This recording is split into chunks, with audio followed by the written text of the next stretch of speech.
Le rapprochement des communautés de communes de Nîmes Métropole et du Grand Alès se concrétise. Au travers de ses premières assises, l'association, pour l'émergence d'un projet commun de développement, a aujourd'hui rencontré un vif succès. Plus de 400 personnes ont participé, preuve s'il en est de l'intérêt porté à ce rapprochement communautaire.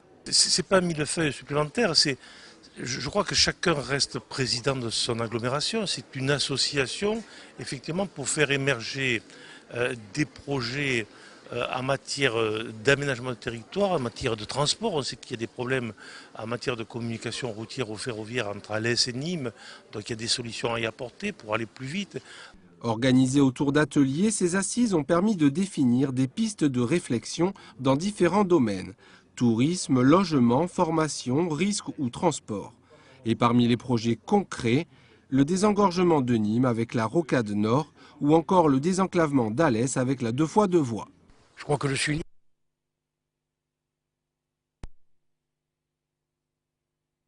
un bon chemin et il en manque un peu. Il manque aussi des contournements de Nîmes, on voit bien que ça pinaille, conseil général, mairie, État, région. Donc je crois qu'on a pris le taureau par les cornes, comme on dit chez nous, et on a dit à l'État, bon, prenez vos responsabilités, sinon nous on prend dans les nôtres. Et à ce moment-là, je crois que l'État a réagi rapidement d'ailleurs, puisqu'ils nous ont confirmé que les études d'impact, etc., allaient être faites cette année jusqu'en 2009, et que en même temps, on travaille sur la solution financière. Et on est prêt, là aussi, à afficher de nouveau notre volonté politique et de dire, mais on le fera à péage s'il le faut. Mais maintenant, aujourd'hui, c'est indispensable, si on veut structurer ce territoire, d'avoir ce cheminement routier de l'autoroute à Alès.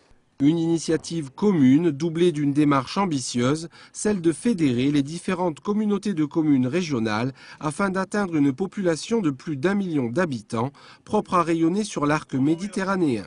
Une vision commune avec le président de région venu apporter son soutien. Il y a un moment, il faut savoir dépasser les clivages. Là, on travaille à l'échelle des 50 ans qui viennent.